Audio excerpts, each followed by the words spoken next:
Hey,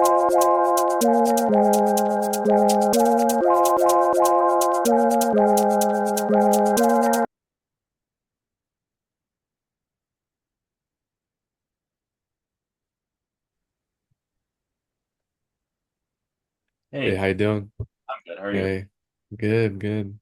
So it's been a while, Hmm? like a couple of days. So I've been keeping up with the schedule, like for can I share my screen? So let's see. Okay. So I took the first full length for Altius and I reviewed that and I've been doing New World ever since. And then just now, like on Friday, I took the second Altius full length. Uh, Um, is there a way I can like put my scores in or yeah, you know the on the tabs, the full length tab, yeah. oh this one? Okay. So I can change this to say Altius full length 2.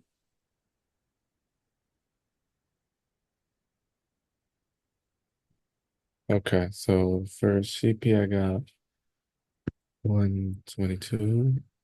For cars you said to take the Jack Weston. So how would we like what's called convert that to Yeah, do you have the raw score? I could put it into a yeah, it's 20. I got for the first full length I got 29 out of 53. okay.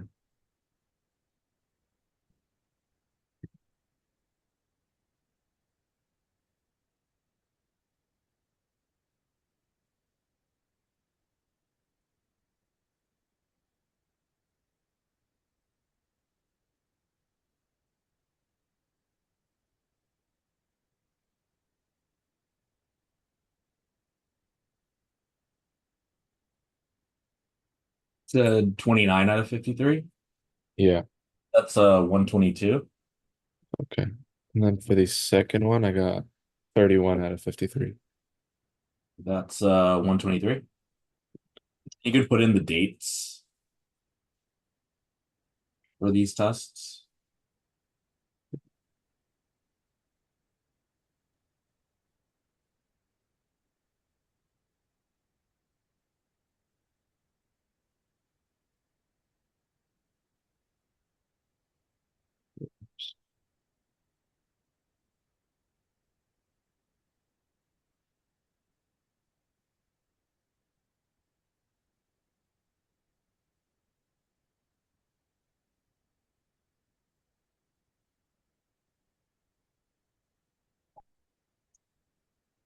Okay.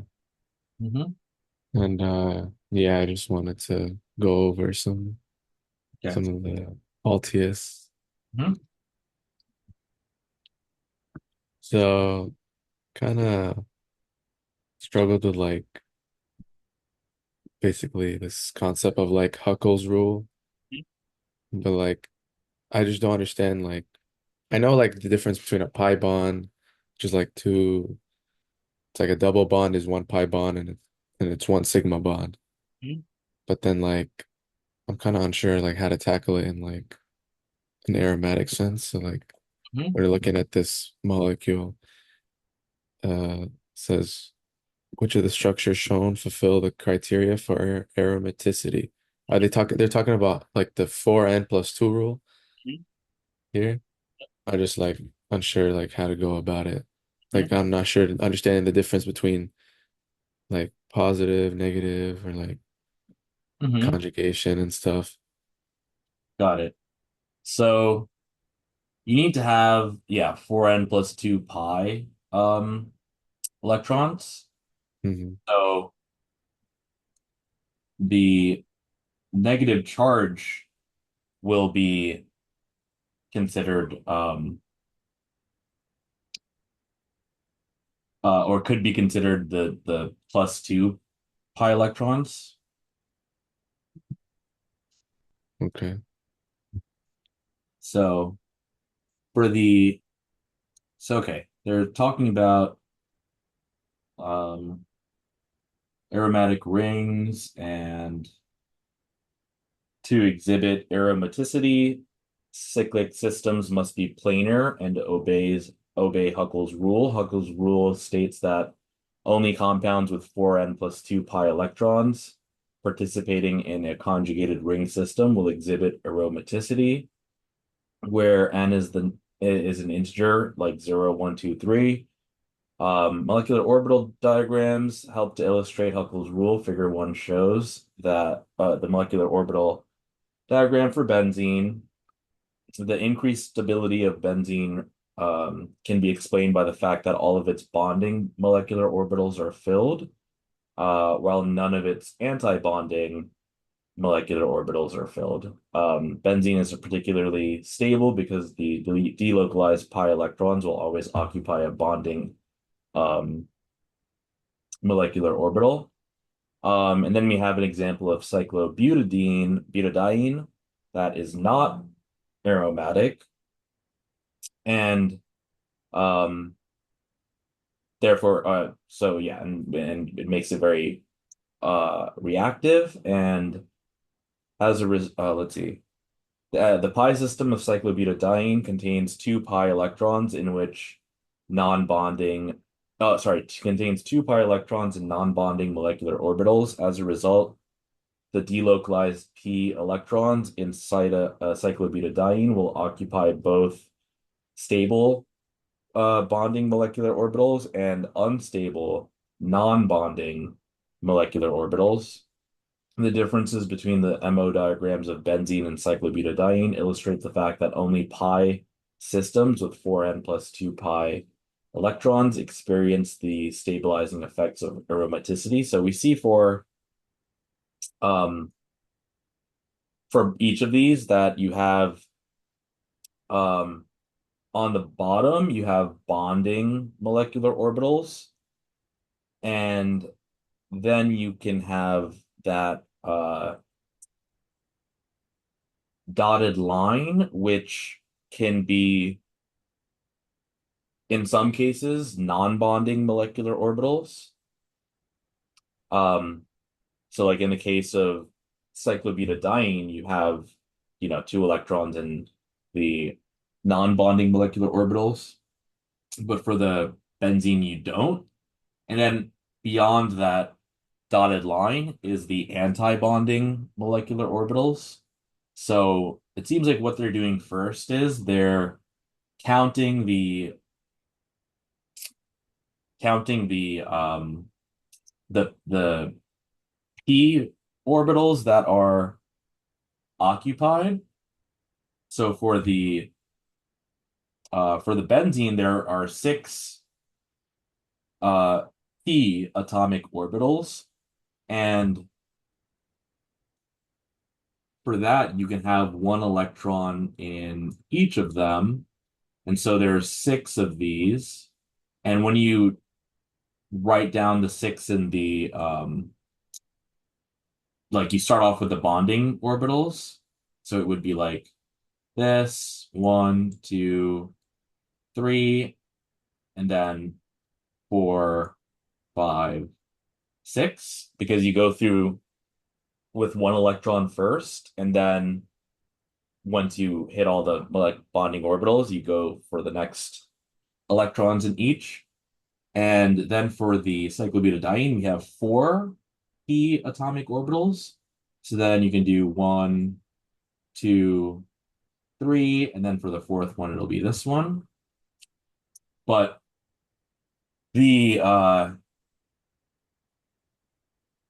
so okay, in addition to all of this, so overall, the 4n plus 2 represents the pi electrons. So not necessarily like pi bonds, because a pi bond would include 2 electrons, right? Yeah. They're just talking about pi electrons. And so, for instance, in benzene, we can have, so this can be a pi bond, and this can be a pi bond, and this can be a pi bond, which gives you 3 pi bonds, but each of these has 2 pi electrons. So 1 pi electron, 2, 3, oops, 3, 4, 5, 6, and that's how you get the number of pi electrons there. Oh, so the Huckel's rule isn't about the bonds, it's just about the electrons. Correct. Oh, okay, okay. Yep. And then for the cyclobutadiene, yes, we have two pi bonds, but each pi bond has 1, 2 pi electrons, 3, 4. So we have four total Mhm. there. And the um because yeah, you want to have the 4 pi plus, sorry, 4n plus 2 pi electrons, and also a conjugated ring system. So conjugation is when you have alternating Yeah. single bonds, right? Hmm. So for this molecule here, you have your double bond here, then your single bond here, and your double bond here, and then your single bond here. But then we have another single bond, right? Yeah, they don't alternate. Correct. And Mm. then we have the same thing except with just a single electron, like which would make it like a free radical, right? Mm. But we want there to be 4n plus 2. So, like, okay, so let's see. So if we had 4n plus 2, and let's say that n is equal to 0, then this would turn into just 2 pi electrons, right? Yeah. But then if you had n is equal to 1, this would just be 6, because it would be 4 times 1 plus 2. So that'll be 6 pi electrons, right? Yeah. And so this two part, like the 2 here, indicates that there's going to be two like pi electrons that you can add to it. So Yeah. this one is just adding one um, like pi Mhm. electron, and that's why that won't work. And then for this one, it's a positive charge, so that's not going to be it either. And then this one's a negative charge, and that negative charge can be that uh, the electron. So okay, let me take a look at what they wrote. So they said structure A has an sp3 carbon, which makes it non-planar. Oh yeah, I forgot. So they also said that for aromaticity, the cyclic systems must be planar, right? Okay. And so if we have like no, because like okay, so like in order for something to be planar, there must be like a pi bond, right? Or like, sp2 or sp, because sp2 is going to give you your trigonal planar, so it's kind of like this, Oh, yeah. and then sp is like a triple bond, right? Yeah. In cyanide or something like that. So sp2 and sp could be planar. Sp3 though is like a single bond. So So like here we have hydrogen there, but yeah, it's just a single bond there. So it's sp3, and that makes this overall molecule no longer planar. So we could eliminate it for that rule. In addition to there's only one, two, three, four pi electrons. And we know that you can't have 4 pi electrons. You can have two, and then you can have six. Um, but you can't have anything in between that. So okay, so A is out. And then B and C are indeed planar, but this one would be the 4 pi electrons in the double bonds, like A, and then Mhm. we're just adding one uh electron here. And so that would give you it won't give you the 6 pi electrons. It'll just be the 4n. The n would be 2, but then you just add oh sorry. The n would just be 1. But then you just add 1 electron to that. So this would Would be be 5? yeah, 4n plus 2. And it won't exactly follow that. So it just does like so n plus 1 to give you the 5 pi electrons. Yeah. And that does not satisfy the 4n plus 2 rule. So it's not obeying Huckel's rule. Yeah. So basically, so A is wrong because while it can, so 4 is sorry, so A is wrong because it's non-planar. B is planar, but it's wrong because it does not have like this is not 4n plus 2. It's just 4n plus 1. So that's why this is wrong. Yeah. And then C is planar as well, but this plus sign means that there's no electrons here. So this is just 4n. 4n plus Yeah. 0? hmm So just 4 pi electrons here. And then for D, we have 6 pi electrons. And I suppose this negative sign could be a little tricky because does that mean that there's 1 electron there, 2 electrons there, right? Um, but it has like that negative sign means that it's basically has 2 electrons there, um, as opposed to oh wait,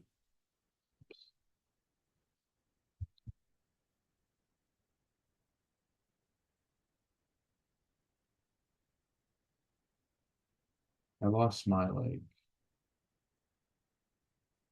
annotate thing for some reason, but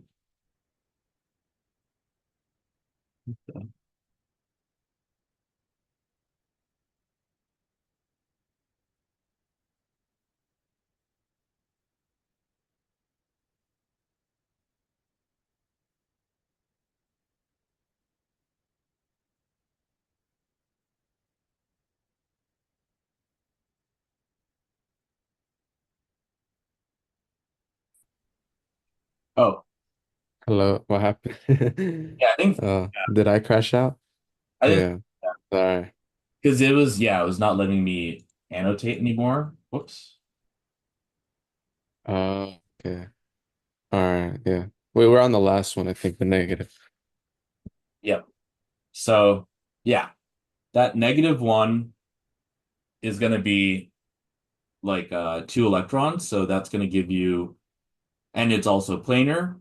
So you have 1, 2, 3, 4, and then this is 2 electrons. Okay.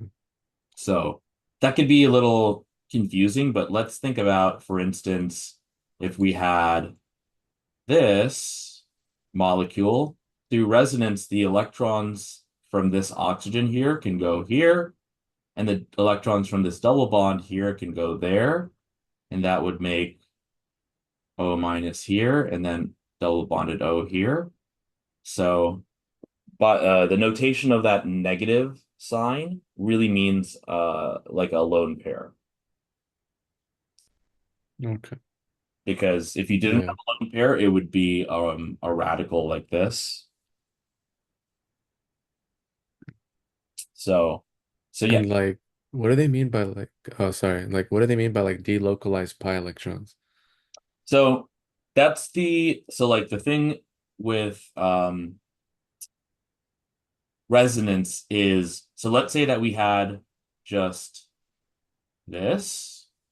If we were, I'll use pink. So if we were to look at the electron orbitals here, they're going to be localized at the oxygens because the oxygens are electronegative compared to the carbons. So the oxygens pull electron density towards themselves from the carbon. So if you were to look at this carboxylic acid molecule that I just drew as its electron orbitals, there would be one there and one here. Okay. But when we have resonance, like what I drew down here, like after it loses a proton, it's through it the electric the orbital, electron orbital is spread out across both the oxygens and that carbon in between. And whenever you have a charge spread out over a larger area, it's more stable rather than it being localized to one area. So that's why, so there's lots of terms that mean essentially the same thing. I'll list them. So we have conjugation, we have resonance, we have electron delocalization, we have conjugated pi bonds, we can have I think those are the only ones that come to mind here.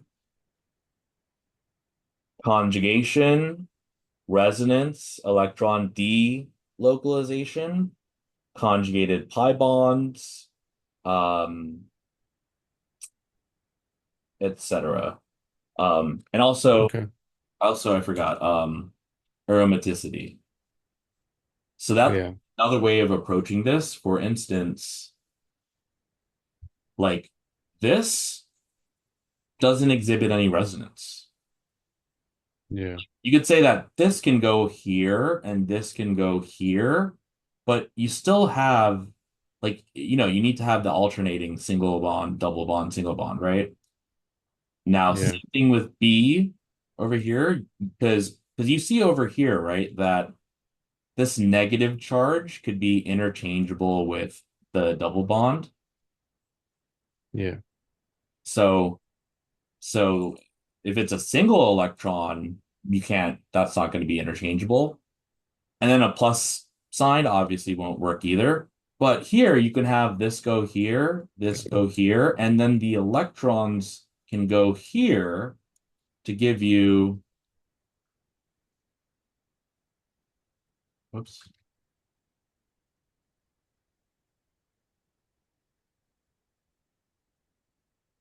to give you double bond here, and then a double, wait, sorry, double bond there, and then, well, actually, even before I do this, okay, hold on. I'm going to do this again. So, yeah, this negative charge can form its own double bond. So let's say that goes there, this goes here. It may not work out perfectly, but something like this may happen. Or maybe they won't all move. But the main thing here is just to recognize that a full-fledged negative charge can also function as oh, it'll be like this actually. So since we have just five sides, it's not going to be possible to have three double bonds, right? Like it is for the benzene, which has six carbons. There could be double bond each time. Yeah.